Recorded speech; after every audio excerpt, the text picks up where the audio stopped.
Preparei 3 apresentações, sabendo já que minha última participação seria a última participação. Preparei de 10 minutos, 20 minutos, meia hora. Obviamente vou fazer a de 10.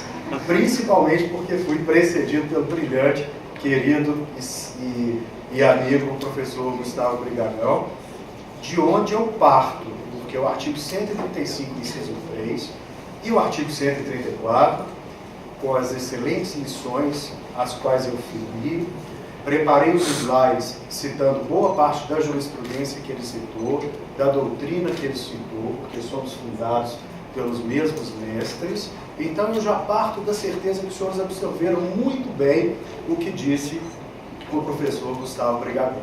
Já me poupou 10 minutos. E o meu tema ele não trata especificamente só disso. Eu fui surpreendido pelo professor Igor Maurer, que havia me garantido, sabendo da dificuldade que estou de finalizar a minha tese de doutorado na brilhante Universidade Federal de São Paulo, e eu gostaria de registrar a presença do professor Chueiro, mais brilhante e aplaudido da atualidade naquelas arcadas. E, sabendo dessa premissa, o professor Igor, não, vou te dar um tema super fácil. Fácil seria ICMS. E ele me brinda com o artigo 7º da Lei Complementar 147. Quando eu vi, com a pressa que estava, 147, já disse, simples, nacional, fácil demais, deixo para o último dia.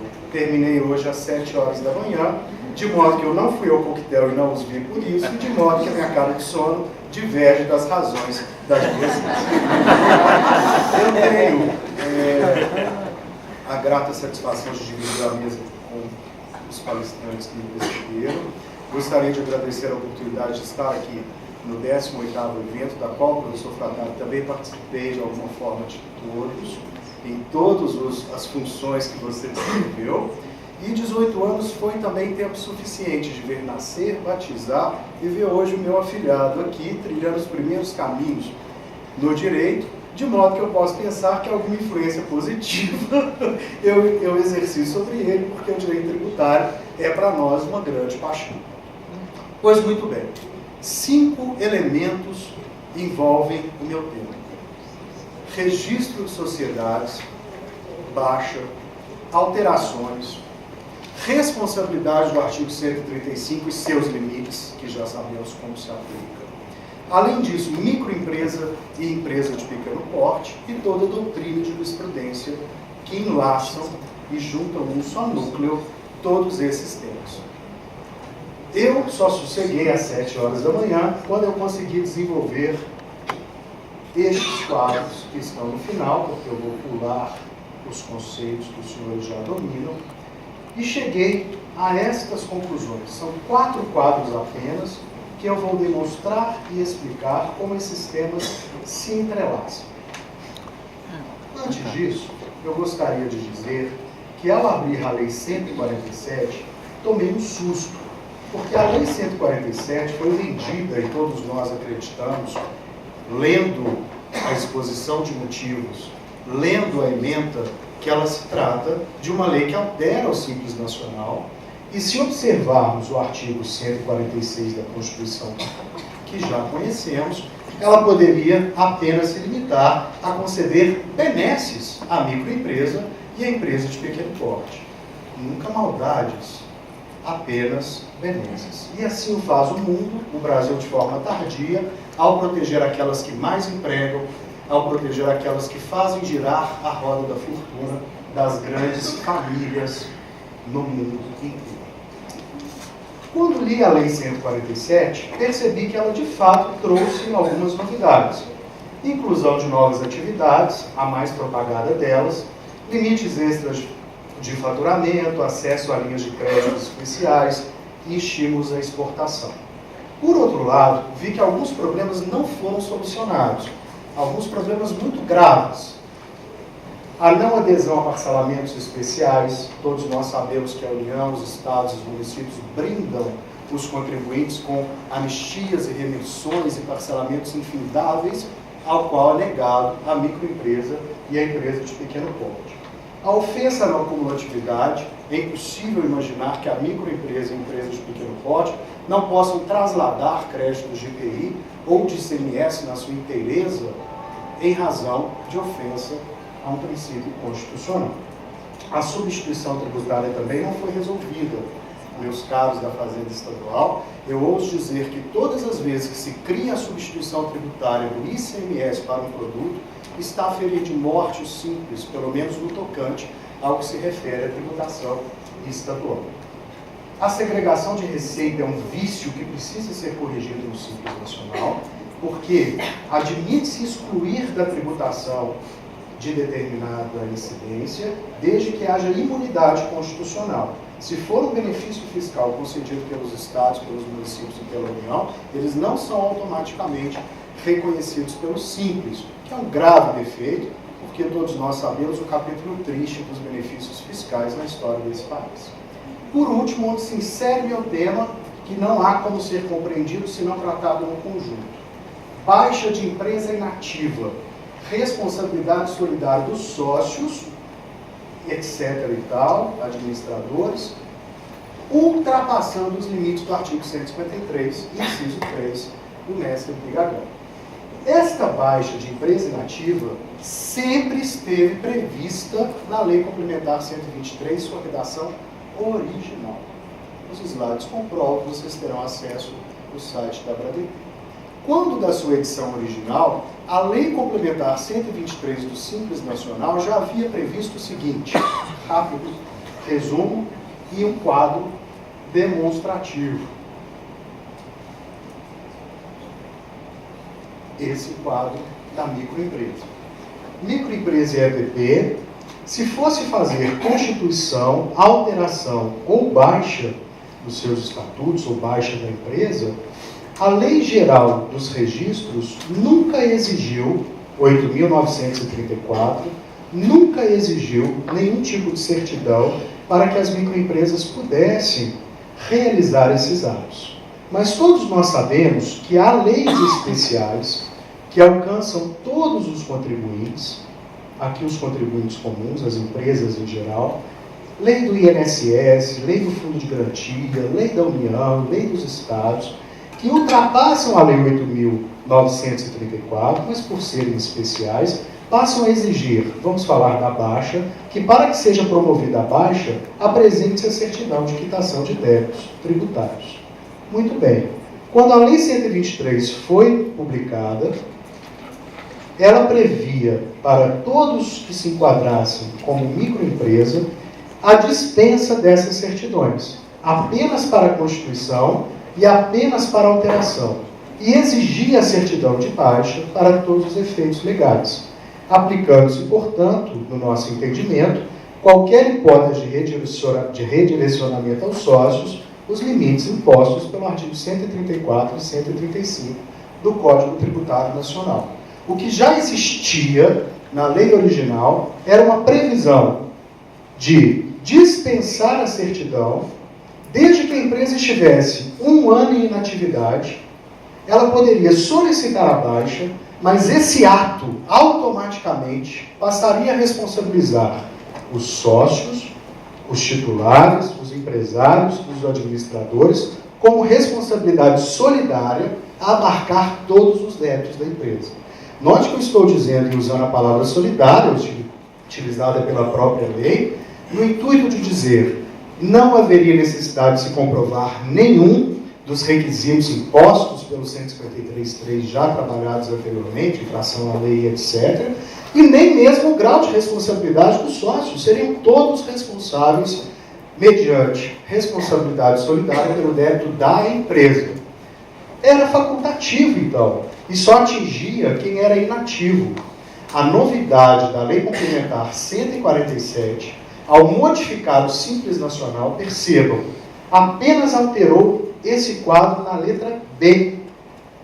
Admite-se hoje a baixa da microempresa e da empresa de pequeno porte, não se exige mais as certidões, mas atribui imediatamente responsabilidade solidária aos sócios e etc., desde que não se apresente as certidões no momento da baixa. O que nós temos, senhores? Algo que vai além do que estudamos com o professor Brigadão. O 135 está de pronto afastado. Presume-se a responsabilidade e aplica-se a responsabilidade. Ah, Marcelo, é por isso então que você iria falar sobre microempresa? É, o meu tema poderia terminar aqui, mas ele não termina. O artigo 7º da Lei 147 do Simples não se refere ao Simples. O que o professor Igor escolheu para mim vai muito além do debate que acabamos de ter. Ele altera uma lei federal que trata sobre a simplificação dos registros públicos e, a pretexto de modificá-la, desenha o seguinte quadro. E agora? Voltou? Desenha o seguinte quadro. Voltou no início, rapidinho. Peraí. Para atingir todas as empresas, mesmo aquelas que não se enquadram como microempresa ou empresa de pequeno porte. Todas as empresas, então, passam a ter esta possibilidade de exigir a baixa, sem nenhum tipo de comprovação, mas com imediata aplicação de responsabilidade solidária, ultrapassando o que prevê o Código Tributário Nacional. Então vejam o que temos. Uma lei do Simples, que se justifica na ementa dizendo que vai conceder benesses, que está alinhada à Constituição, dizendo que esse é o papel e a função dela, altera as regras de baixa da microempresa no sentido de não só mais conceder a baixa na inatividade comprovada, sem certidões nenhuma, mas conceder a baixa em qualquer hipótese para a micro EPP que a solicite, com automática responsabilidade solidária do sócio sobre todos os débitos da empresa, independente de dolo, independente de nenhuma comprovação exigida pelo Código Tributário Nacional. E como corolário lógico, não sei que lógica é essa, transplantar essa maldade para todos os demais contribuintes de qualquer porte. De modo que se imagina, já fiz essa maldade ao microempresário desde a edição da lei complementar do Simples, porque vocês viram comigo que o que mudou foi só a questão da inatividade, saiu de uma regra especial e virou geral para o Simples. Como ninguém diz nada, estamos acostumados a tolerar, estamos a cada dia tolerando mais, a maldade foi transplantada para o mundo de todas as empresas. O artigo 7º da Lei 147 é inconstitucional. E o que me dá certeza absoluta e garantia de que esse será o caminho que vamos seguir é o recurso extraordinário 562-276 do Paraná. É um recurso interessantíssimo que todos vocês devem conhecer. Eu acho que eu tenho ele aqui. Esse. E eu relato rapidamente o que ocorreu. Todos nós conhecemos, ou deveríamos conhecer, a Lei 8.620/2013. Ela também tentou modificar indiretamente o artigo 153, inciso 3 do CDE. Tentou aplicar a mesma maldade, dizendo que a solidariedade dos sócios de sociedades limitadas era automaticamente aplicada aos débitos da pessoa jurídica em relação aos débitos com a União. Ao apreciar esta lei, esse artigo em especial, o Supremo Tribunal Federal, com 9 ministros, declarou a inconstitucionalidade formal e material, embora muitos neguem o que eu vou dizer, mas o voto e o relatório e o próprio acórdão publicado há poucos dias não me deixam mentir, dizendo há inconstitucionalidade material e há inconstitucionalidade formal. E as razões estão aqui. Essa lei não pode atribuir responsabilidade aos sócios porque ela não é uma lei complementar. E essa matéria é reservada à lei complementar. E o segundo ponto, ela é uma ofensa à Constituição, ela é uma ofensa ao artigo 5º, inciso 13, e ao 170, parágrafo único, que dispõe sobre a liberdade dos exercícios e das profissões. Ela impinge algo que afeta a vida dos empresários e da empresa, de modo até a não promover o negócio, a não promover a vida dessas empresas do país. E isso não é admissível.